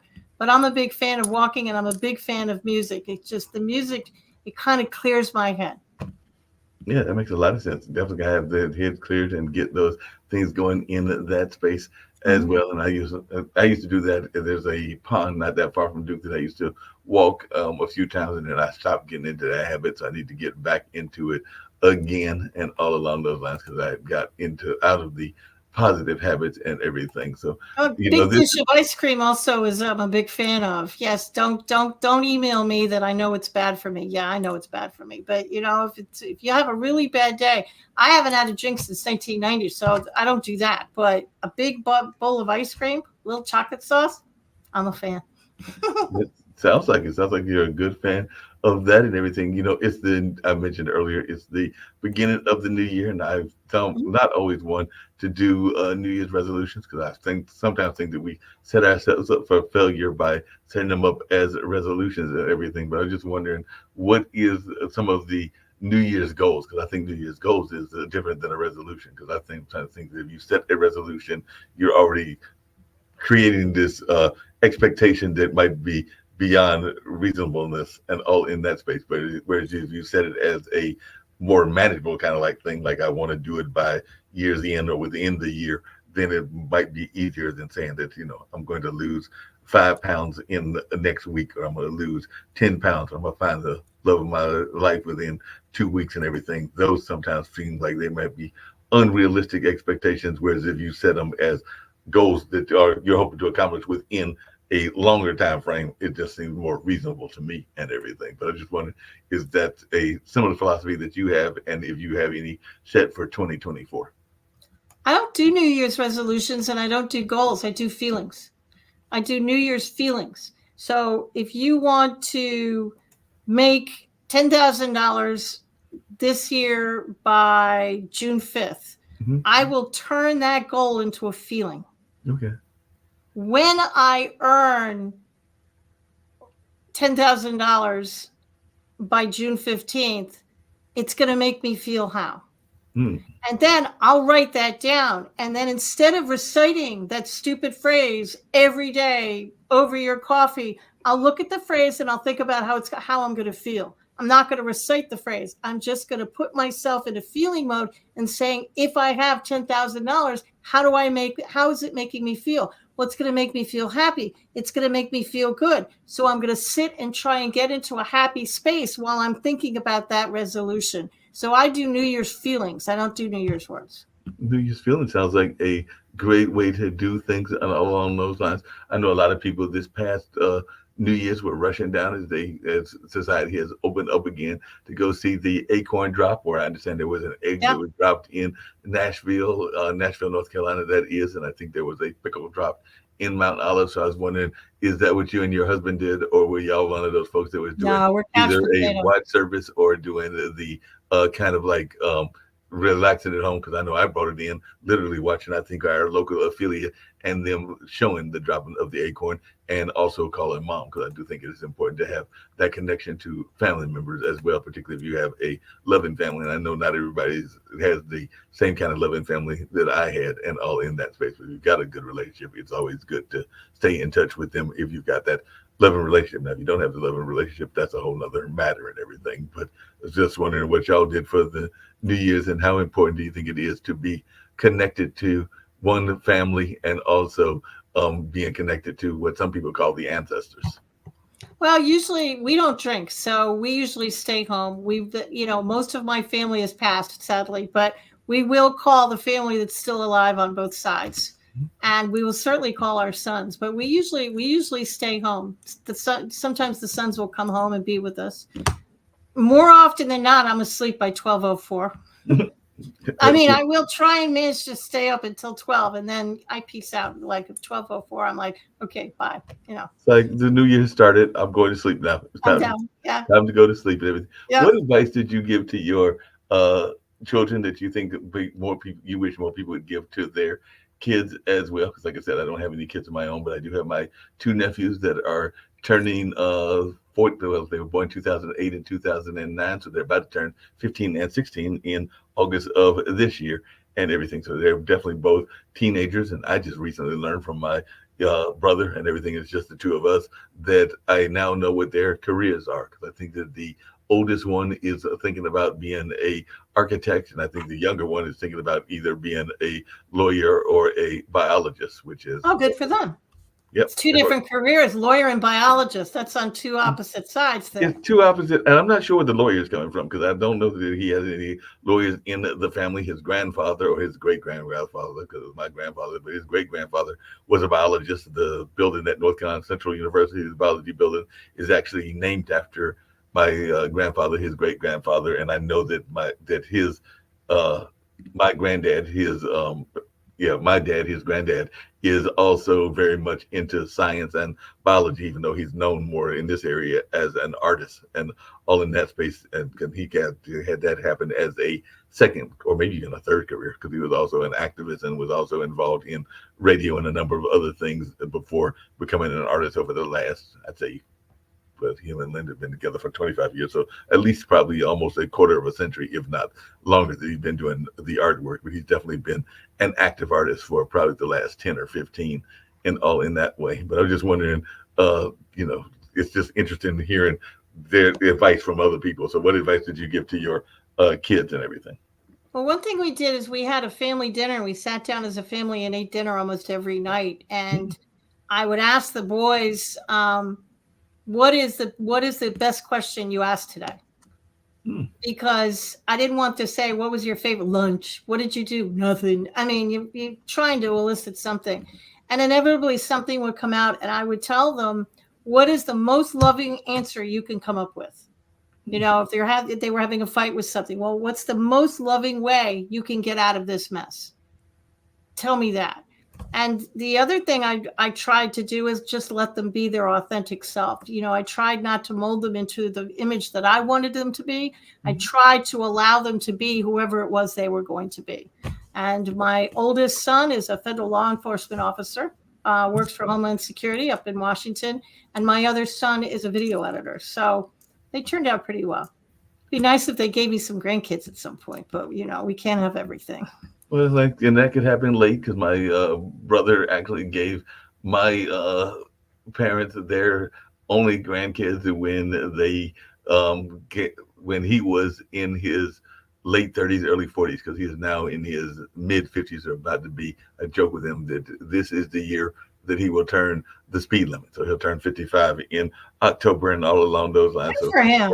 So it was literally 39, and it was with his then wife, and now he's got a new fiance because that relationship, for whatever reason, did not work out and everything. But they are co-parenting and doing a good job of co-parenting. But definitely at 39 is when Malik gave them their kids and everything. So that would have mean that mom would have been around our age. She would have been in her 60s at the time that she got her first grandkid and everything along those lines. Because, like I said, I don't have any, and Malik was waiting as well. So, and Dad was probably in his mid 60s at that time and everything. So he was almost pushing, probably near, he's probably pushing near 65 at the time that he had his first grandchild. And I know some people that are in their 40s and 30s that even have grandkids because they had them very young and everything. So definitely it'll be interesting.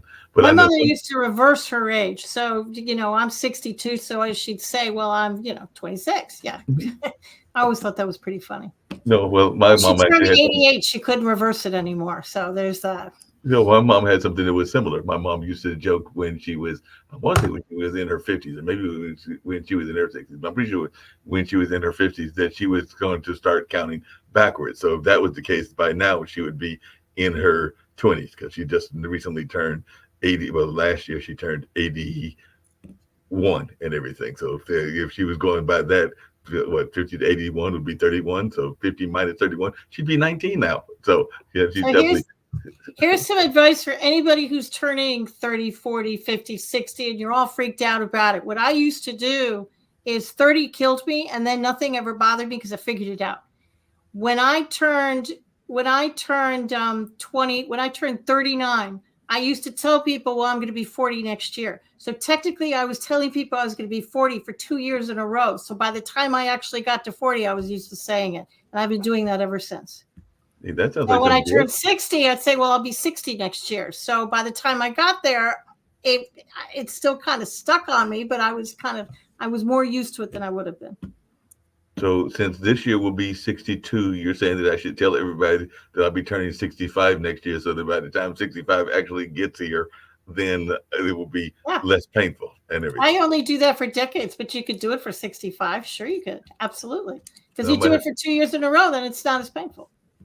Okay, it'll sting still. Now, I'm not going to lie, but it won't be full-fledged pain. It won't be full-fledged pain.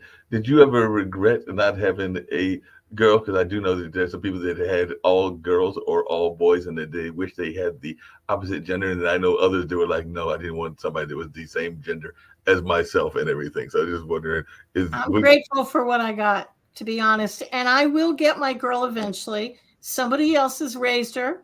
They've put her through school. They did a brilliant job. They're going to wrap her in white and give her to me. So I'm a patient woman, and I will get her eventually. I just have to be patient. Just have to be patient and wait for them to find that other half, and you will get it in the sense of the daughter-in-law is what you're talking about. Some family's doing a bang-up job with her, and then they're going to give her to me. And I'll be And that. then that sounds like plans. I know a friend of mine that just recently happened, and she is not in, unlike you, she is not in a rush for them to give her a grandkid. But one of my dear friends from one of my jobs, not this particular job, but another job that is a testing company that I work for, meaning literary testing, measurement, ink, and everything. But yeah, her, I think it's her oldest son, because she's got two sons as well. And I think it was last year, the that son and his lady love got married, so she now has a daughter in that sense. But as I said, she's one of those folks that isn't rushing necessarily to get any grandkids. But I've got others that are the opposite. I've got a dear friend that is became a grandmother at a very early age. I want to say she was a grandmother in her early 40s and everything. And definitely she's now hitting the 50 milestone, and she's got multiple grandkids. And sometimes I think those grandkids are more of her precious love than even the kids were. She's had four kids and all in that space. And she was also in the service industry as well, because I want to say she has been trained as an esthetician, a car saleswoman, as well as a number of other fields as well. But yeah, she loves the dearly, I think, all of those grandkids. Because every time I'm looking on her Instagram or Facebook, it does seem like there's constant pictures of those young people and her being very much attached to them in one form or fashion. Now, she's not always the biggest fan of the kids, but that's a whole other story. That might be that forgiveness journey that you were talking about. So she definitely hasn't had to have anything to do the young people have done to be forgiven. But yeah, she's not always the biggest fan of the kids that were brought into the world by her and her then significant other. But yeah, we can't always pick the family that we are born with and all along those lines. So I guess that's one of those Sure. forgiveness journeys, is that Yeah. sometimes we, what's that old saying? You can't pick the family that you are born into, and you can't Yep. always pick the family that is provided to you and everything, because sometimes they can aggravate us and all along those lines. And I know that even in my own life, sometimes if financial consequences come in, I am one to go to my parents, and particularly mom, just because I know that mom will probably say yes and all along those lines if you need some financial help. Not that I won't go to dad, but I just know mom is probably the go-to first answer, because she's probably going to be quicker to say yes and everything. So I'm sure that you even get that from your kids, even though they are doing quite well. You mentioned one is that Homeland Security, and the other is a videographer. But I'm sure that there might be times that there are things that happen that they need some parental advice, or maybe even some parental guidance, or even some parental Once in a while. finances and everything. Once in a while. You know, we can't control what happens to us in life, but we can control how we get through it. We can control our perspective. And as adults, you're not who you were as a kid. And I Right. think that's what trips everybody up, because they still think of themselves as that kid who messed up all the time. And everybody said I wasn't going to amount to anything and all these horrible things. But that's not who you are anymore. And if somebody is looking at you through those rose colored glasses because they're family members and they see you as that 16-year-old who used to mess up, and you're not that person anymore, that's their problem, not yours. Um, Mhm. how people see you is their problem. How you see you, that you can control. So just knowing you are not that person anymore. And every day we wake up, it's our opportunity to reinvent ourselves. We don't have to wait for January 1st. Every day is a new opportunity to say, that's it. I've had it. I'm going to change. No, No but along those same fanfare, lines, no book, no, trumpets, just a quiet little, I'm done. yep. But along those same lines, there, because but when the pandemic first started, I actually need to reach back out to IPC, who is a well-known graphic artist in the sense of like cartoons and other kind of animation, and also a haiku champion, and is very active on Clubhouse and even some other platforms. I think he's on Instagram and a number of other things. But during the pandemic, he started a kind of like a cartoon oriented audio troupe that I was a part of, called the Funky Eye Puppets. And one of the things that he talked about was how we sometimes lose that childlike wonder and don't We necessarily do. want to tap into that childlike wonder as well. So that is, I hear what you're saying about definitely being responsible adults, but sometimes I think that we also, on the flip side of that, don't do a good enough job of allowing some of that childlike wonder and some of that childlike joy to stay into our life as well. But I just wanted your take on that, because that's something that I enjoy doing and might even get back involved in 2024 with playing these voices of different characters and all along those lines. I think mine was called Echo and all in that space. But I was just wondering your thoughts around childlike involvement, because as soon as we go to whatever we go to, whether it's the military, whether it's college or whatever, then all of a sudden it's all about being as adult as possible. And I think that we don't bring enough childlike enjoyment to anything from relationships to work to a number of other things. And I'm always an admirer of companies that allow play to be part of their environment. I think people don't know what fun is. Mm-hmm. I ask people all the time, what brings you joy? Right. And 9 out of 10 people cannot answer my question. Mm-hmm. What's fun for you? They just kind of look at me. I watched TV last night. I think going out and having fun and doing things that bring you joy is the key to life. Childlike wonder. If you love drawing as a child, go pick up a coloring book, Color by Numbers, an adult coloring book, and just start coloring. You know, when I was talking about rose-colored glasses, I was actually referring to how people see you and your family who want to put you in that box that you've always been. So you're not that person anymore. But if you're stuck in life and you're in a 9 to 5 and you just don't know what to do, try going out and having some fun. Mm-hmm. No, And I'm not talking about going to a movie or watching or binge watching a series on Netflix. I'm saying fun. Go roller skate. right. Okay, if you're 62, you won't roller skate because I'm scared I'll break my neck. But, go out and do something fun. Go ride a horse. Go ride a bike. Do something. Go play hopscotch. Something. Mm-hmm. Go have some fun. Laugh. Laugh with your friends. Crack jokes. That's the key to life. I mean, Ron and I used to go into chemotherapy, and we used to be, the younger viewers won't know who this is, but we used to be George and Gracie, who are a little comedy team. Right. And we used to just go in and make people laugh. Why? Because it's more fun than crying. No, I agree with you. And there's a show that we do regularly. Billy Graham does it, not the famous pastor or even members of his family and everything, but it is a motivational speaker out of Texas, African-American motivational speaker. And if you ever watch the show and see his commercial that opens the show, he is speaking at one of the African nations. I forget which one it is. It might be in Ghana or something like that. And one of the things that he brings up is, well, a couple things. He brings up the notion of he doesn't want to take all of these great ideas with him to the graveyard. And I definitely understand that and agree with him on that and along those lines. But the other thing that he says is that how can that we are told to break out of the box, but how can we break out of the box when there is really no box to break out of, and all along those lines. So that is one of his lines, is that there is no makes box. a lot of sense. Everybody, you can't put me in a box because there is no box. That's exactly what he says, is you can't put me in a box. I read a meme on Facebook just yesterday, said, if you're one of those people who think the glass is half full, Mm-hmm. go buy a smaller glass and pour the water into that glass. There you go. Now the glass is full. I thought it was an interesting perspective. That's a very interesting perspective, because if the glass is half full, go get a smaller glass and then it'll be a full glass and everything. There you go. It's a matter of perspective. Think outside the box. Okay, well, I don't have a box, so there's no box for me to think outside of, because I don't fit into anybody's box. Right. No, you definitely don't. Never did. Never did. And all along those, what advice would you give to folks, and we're getting ready to wind down shortly, that are thinking about writing a book? Because like you mentioned earlier, you have written about 12 of them and all along those lines. But what advice would you give for folks that are thinking about going into the notion of being an author and all along those lines? Because I've always been told that everybody has a book in them. Now, whether every book needs to be written, that's a whole nother question, and that's a whole nother story. But I have been told that everybody has a book within them and everything. But what advice would you give to folks that are thinking about writing a book? Just start writing.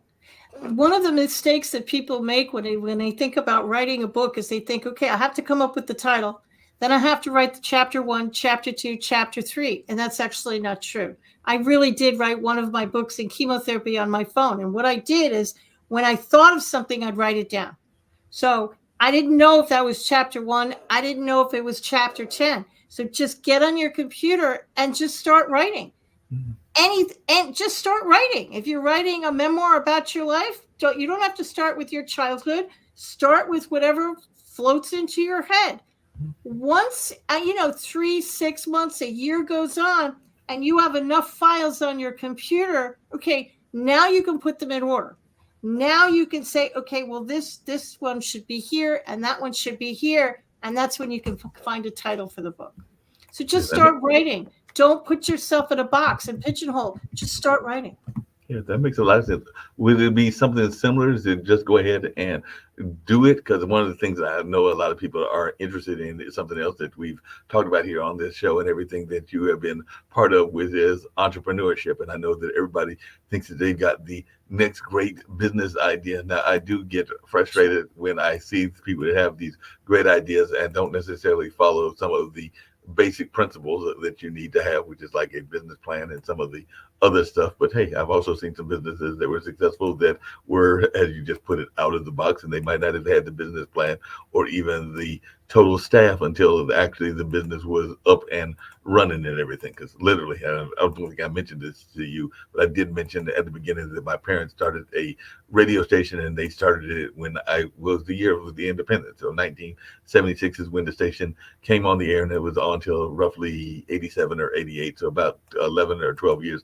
And part of it was them being frustrated by the fact that they did not hear enough minority voices. They didn't hear enough rural voices. And they also had a love of certain music styles that they weren't hearing enough of, that being jazz and blues. So with no radio background whatsoever, mom was trained as a guidance counselor, and dad was trained in the military as an engineer, and I think in college in that field as well, but not a radio engineer, but like the more civil type of engineer, if I remember correctly. And like I said earlier, he was involved in civil rights struggle activities here in North Carolina and everything. So with no background, but seeing a need, they created it. And that's part of the reason that I like what Kim and Nick are doing here at Pod TV, because I think it's a similar narrative.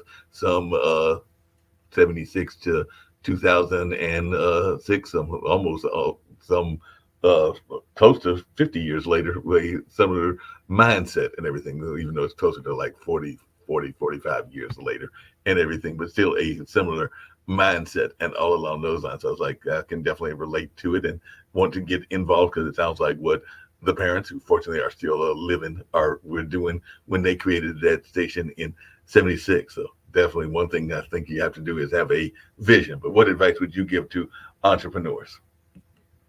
Don't quit your day job until you can support yourself. Right. Everybody say, well, how much will it cost to start a business or a concierge business? Well, add up your bills, phone bill, every bill, multiply that by 6. My husband will tell you to multiply it by 9. And that's the amount of money that you need to start the business basic, because that's the amount of money you need so you don't starve to death. Mm-hmm. That's your monthly nut. That's what you need every month to survive.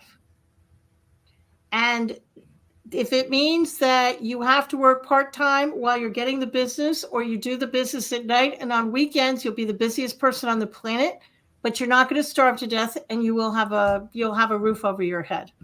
So I tell everybody to don't quit your day job. It might be $1 million business, 100%, but I don't want you to end up in a refrigerator box on the street either. I need you to do it right. You need insurance. You need a business plan. Sure, you need the business card. You need a website. Yes, you need a website. Everybody needs a website, but you need a lawyer. You need an accountant. You need insurance.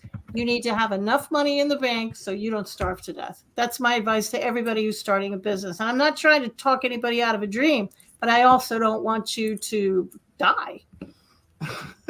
Yeah, and I know some people will start the business literally from the business that they are in. I know that when I started Lee Entertainment, which is like kind of like entertainment planning and entertainment consulting and all along those lines, and even managed some performers, I literally was working at GlaxoSmithKline. So of course I was using some of the resources that I had access to and everything. Now, whether that was technically cheating or not, that's a whole nother matter. And maybe the folks at Glaxo need to forgive me. And all along those lines, coming back to our conversation around. That's another conversation.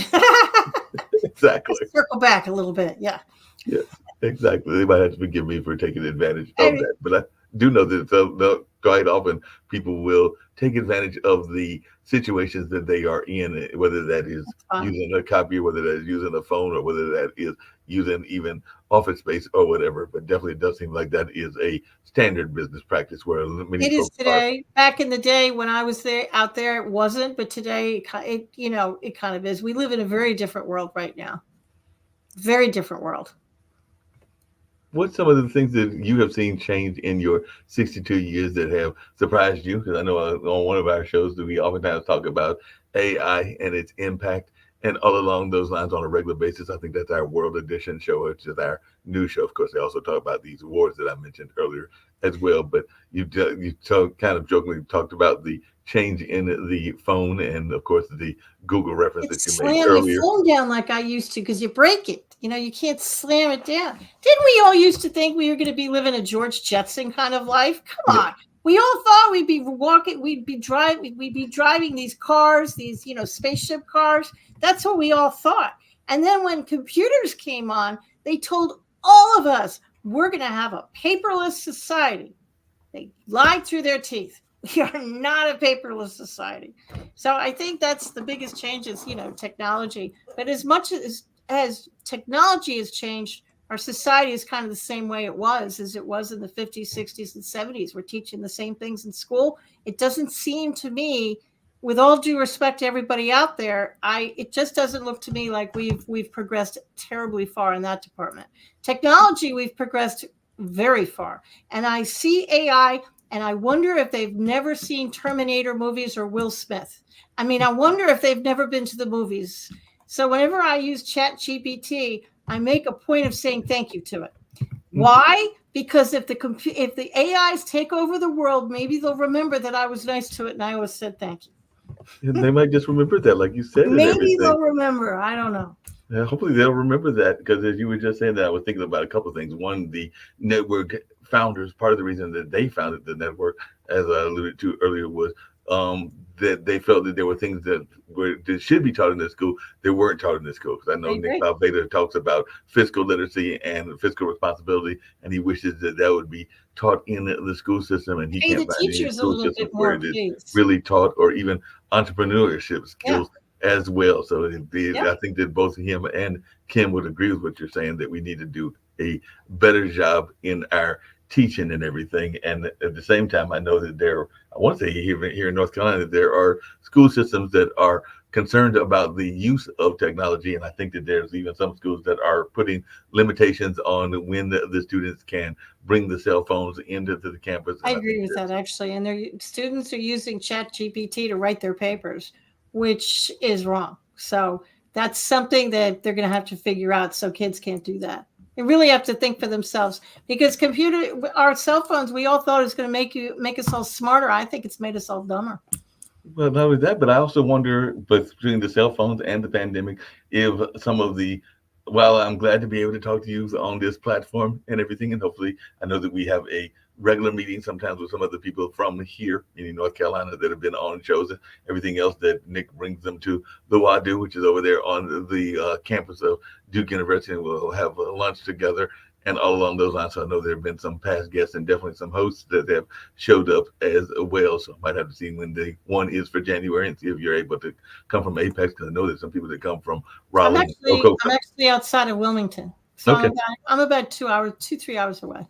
Yeah, but still, it might be possible and everything. I'll just the invitation and all, because I know they try to do those meetings on a monthly basis. But one of the things that I get frustrated by is how some of the social skills aren't taught as much either and everything. Because as you were alluding to earlier, even with the concierge service work that you were doing, I do know that sometimes if you go into a restaurant that's just for a sit-down meal and you see 5 or 6 people that are having a conversation and they're all using their cell phones, and sometimes in the back of my head I'm going like, why are y'all here together if y'all aren't really here together? And all of those lines, because they're all on separate phones talking to separate individuals, and I'm going like, aren't y'all all in the same place? But I didn't quite get it, but I have seen that a couple of times. But I'm sure you've even seen that in Wilmington as well. Oh yeah.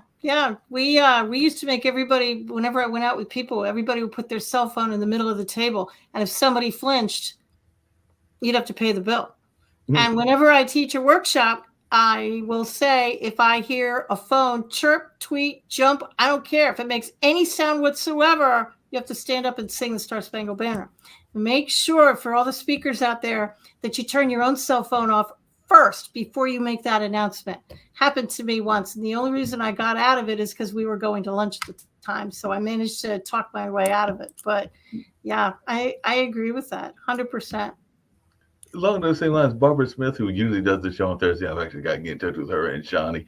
She used to have these like certain things that she does a show called Empowering You. It was in Thursday evenings, and now it's Thursday afternoon, and that's why I got to check and see whether we're on for this Thursday or whether she'll come back on the 11th for the first episode and all in that space. But she would oftentimes talk about kind of like catching how a lot of times when people are given an introduction to the speaker, they basically read the bio, and there's like the bio is already provided and all along those lines. So she would sometimes ask a question that would get people to break that mold. So she would sometimes say that she was, I forget the exact phrase, but it's something like I was an engineer by 8, I was a race car driver by 10, and then I was a something else by 12. And she would give backgrounds as to how this happened. So the engineer at like 8 was her literally breaking down something that was in the house and rebuilding it and all along those lines. And the race car driver was literally her, riding her parents' car or something along those lines. So there was a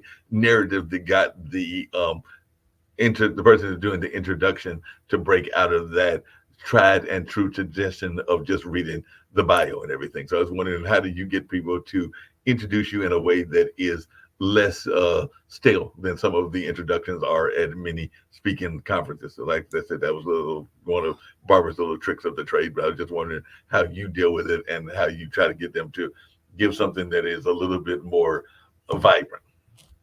Sometimes I'll write it for them. Mm-hmm. Sometimes I'll just give them some verbal suggestions. Because I don't like to step on people's toes when they invite me to speak. They've got a certain format of doing things. But when I'm asked, I'll tell them, to they can say anything they want in my bio. But I'm a big fan of people can read. Mm-hmm. So I like to have it short and sweet because everybody can Google me. They can go to my website. They can read my bio. And I'm a fan of, you're not really here to hear my bio. You're you kind of want to hear what I have to say. And I feel that way about every speaker. So I try and keep them short and sweet. No, that makes a lot of sense. Just keep them short and sweet and all along those lines. As I said, getting to wrap it up, because I'm actually getting to get out of this building, get back to my apartment and house and all along those lines. But one of the things I get every guest to do is, if you can tell folks that have been listening to this conversation either now, and I have seen a few people that have popped in at least on the little eyeball, as well as other ways that I'm able to know and everything. And also I will air these interviews several times during the course of the week and the month, even after they are aired. So any words of positivity and hope, because as you've learned, that's part of what I am all about, is spreading positivity and hope to the globe in whatever ways I can. So any message of positivity and hope that you would like to share with our global audience, as well as ways that you can be reached and contacted, and any messages that you haven't got out, because I think we've covered quite a bit of what I know you're about, including entrepreneurship, business, and the concierge, and being a breast cancer survivor. But anything that you would like to share that we might not have tapped into, and any message of positivity and hope, and ways that folks can reach out to you. And hopefully you'll come back even on our new show, because like I said before, we do the new show every Monday through Friday at 10 a.m. And I might even send you the link for tomorrow, all along those lines. And if you want to jump in, that becomes a little bit more of a food fight, because we do have people of different political views, whereas I like to just have open conversations and not be as much of the contrast kind of things that some people do. But it's still a good show and a fun show. But I still may send you the link, and if you have the time, pop in. And if the food fight becomes too much, you are perfectly welcome to pop out as well. If people want to purchase any of my books and you want to see what I've written, you could go to KatherineGiovanni.com. Catherine is spelled a little bit weird. It's KATHARINE, Giovanni.com. A list of my books and all the things I've written are right there. The newest one is this one, The Ultimate Path to Forgiveness. My biggest message to anybody is to be your authentic self. And I'm not being tried. I actually mean it. Everybody's trying to put us all in a box. And if you're not happy in what you're doing, it probably means that you're not being your authentic self. You're not being true to yourself. You're not doing things that make you happy. You're not being the person you know who you are. Why? Because maybe you're scared society is going to accost you. They're going to pick you. They're going to point their finger at you and say, you shouldn't do that. It's like the bullies in grammar school. Be your authentic self. It's why you're here on the planet. The only way we're going to heal the planet is if we be our authentic selves and we do what we're meant to do. Okay, Catherine, what am I meant to do? You'll figure it out. Once you decide to be your authentic self, you'll figure it out. Trust the little bird on your shoulder and know that you got this. No, definitely. You said a couple of things that had me laughing as we're closing out and everything. One is that, and I still tease him to this day and everything, but as I mentioned before, I've always knew that I was going to be in the entertainment space and definitely the media space as well. And I remember that he doesn't do it as much now because there is a nickname that I created for myself that I actually enjoy. And I think I created it on Facebook. You might have even seen it on LinkedIn, which is the Cultural Minister of Durham, because I'm definitely involved in a lot of cultural activities here in Durham. So I created that and everything.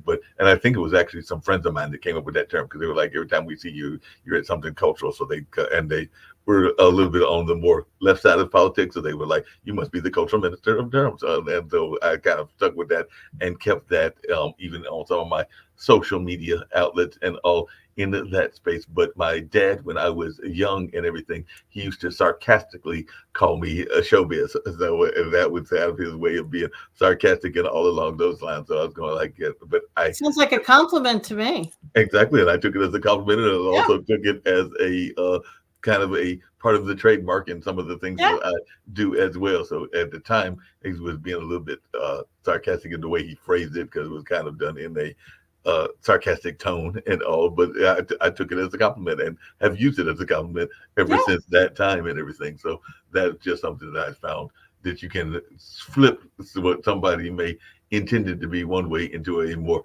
positive light, and if you choose to and everything. Yeah, they say they're calling you showbiz. Say thank you. Yeah, exactly.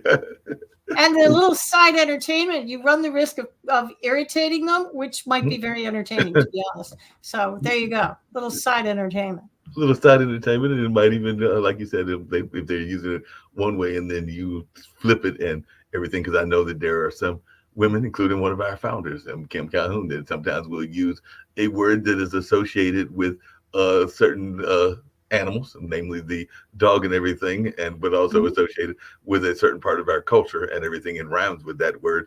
And she basically will try to reclaim the word by using it as part of acronyms and all along those words. So that's another case. I'm from New York, and I live with somebody who grew up in Hoboken, New Jersey. So yeah, I've heard it all. Yeah, I'm sure you heard it all along those. One thing that I have enjoyed about our conversation this afternoon, before we totally wrap in everything, is I love your animal references, because I'm a big fan of animals. Don't have any animals at the moment, but I've had cats in the past. I've had definitely even some geckos that, ironically, a friend of mine that moved to New York gave me, because they were of the Italian background, as I recall, and they were going up there to move into the theater district. So even though I only had them for less than a year, they gave me fettuccine, linguine, and Alfredo. So I had those three geckos that I was able to keep for a while, because they had very many geckos. I think he had like 10 or 12, but I got 3 of them as they were going up to New York to pursue their theater career. And then as a kid, I've had rabbits and even a pet raccoon and a number of other things. And I heard your references to things like the jackrabbits in your life and a couple of other things. I'm good, like, she must have a love of animals. Animals are smarter than us. They blindly trust their intuition. Humans are stupid because we don't blindly trust our intuition. We talk back to it and say, you're out of your mind. I'm not going to do that. But animals, they blindly trust it. They're 100% smarter than we are. No, I agree with you. I think that animals are much smarter, and I think that sometimes they are also wondering why we do what we do. I had a friend of mine that got one of those, and she was a cat lover and still is a cat lover to this day. And she got one of those little light switches that you sit there and you try to get the cat to do tricks with and everything. And I think the cat might have done, as a kitten, the trick for like maybe less than an hour, and then the cat was like, no, I figured out the game. I'm not playing it anymore. So I have a cat. She looks at you, it's like, you want me to do what? You want me to play that game? I know that game. I'm not doing that. And similarly, they are very smart because when I did have, well, I've had several cats, but not in these since last year when I was cat sitting for some neighbors and all in that space. And I'd had one of my own for a number of years. But I remember one of the cats I had literally used to run and would be chased by the dogs up the trees and kept being chased up the tree. And at some point, the cat, to that intuition point that you were talking about, got smart and was like, wait a minute, I don't have to play this game Yeah. anymore. So the cat literally turned around, swiped the dog's nose, and as I recall it, I don't think those dogs ever chased that cat again because the cat was like, "I'm tired of this game. I don't want to play the game anymore." They're smarter than us. When I can't remember, about 10 years ago, there was a huge tsunami. I think it was in Thailand or someplace over in Asia. And there's a story goes that, and this is true, you can Google it. I just don't remember when it was. The elephants, they were trusting their intuition and they were grabbing their keepers and trying to drag them to higher ground. And the keepers were humans and say, what are you doing? It's a beautiful day. Why do you want us to go up there? The elephants saved everybody.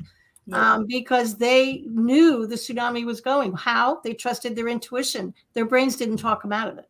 No, and along those same lines, yeah, and along those same lines, we can go back to something that is now over 20 years ago. But when 9/11 happened, and all along those lines, and I brought it up on this show and other shows as well. I used to go to a friend's art gallery. Another friend has a similar art space in that building right now. I think he might be having to move because of some renovations and everything. But I remember we would have regular conversations in downtown Durham before all of the gentrification and all of the development. And we would see all kinds of animals, birds around, Yep. even animals that you didn't want to see and everything.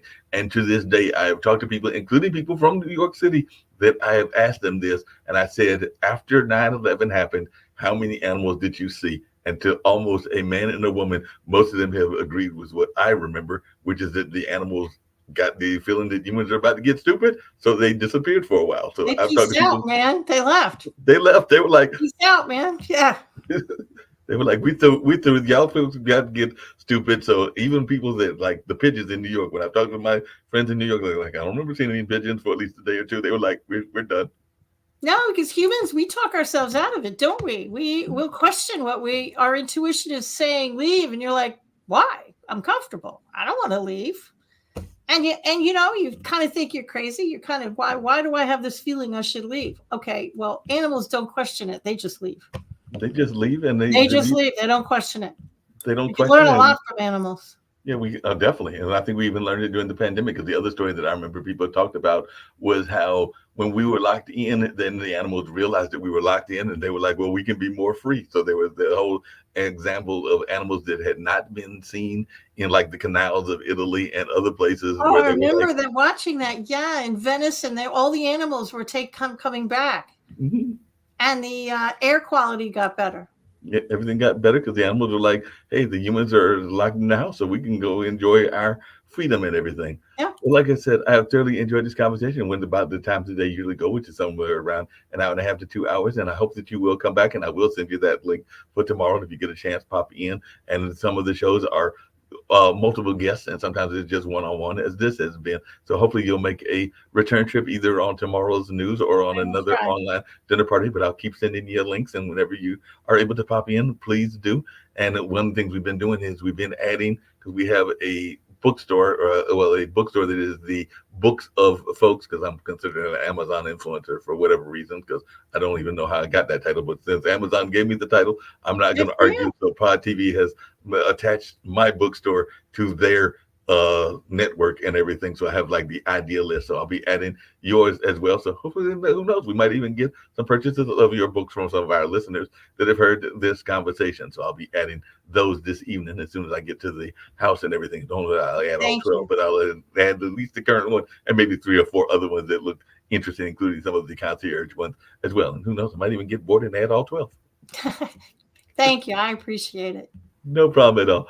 Catherine, you have been a great joy to talk to, and all along those lines. So I have thoroughly enjoyed this conversation. Hopefully I didn't drive you too crazy with some of my inane questions and all along those lines. But You're I was good. having fun, and I hope you were enjoying as well. And I'm going to end with a couple of Friends commercials, including one that honors the folks that are, and this was from, I think, a few years ago, but honor those in the teaching profession that aren't honored enough. The janitors and the guidance counselors and stuff, those folks in somewhere in the Midwest. I can't remember. I think it might be Oklahoma, that this gentleman created this award show. And actually, Barbara won one of the awards last year and everything. So they are honoring people that are both the teachers as well as those that are the support staff with the teachers, like guidance counselors and janitors and others as well. So I'll be ending that, as well as another Friends company that deals with financial services. We're talking about the importance of finances and all in that space. So that's how we'll get on out of here. But I definitely look forward to seeing you in the near future.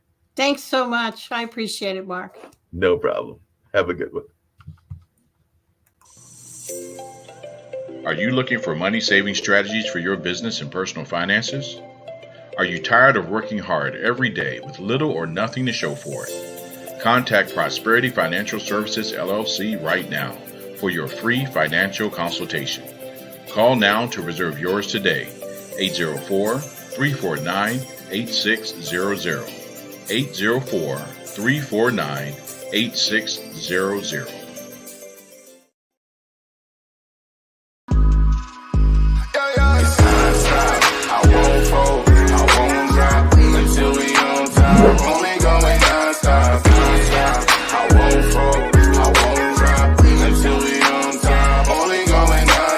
I want to thank everyone for coming to the 2020 TAF Awards.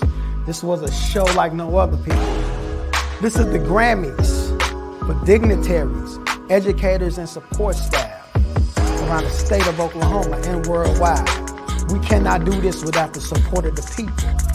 So we thank you, I thank you, for being such a dedicated supporter to this movement for the Teachers Appreciation Foundation. I thank you.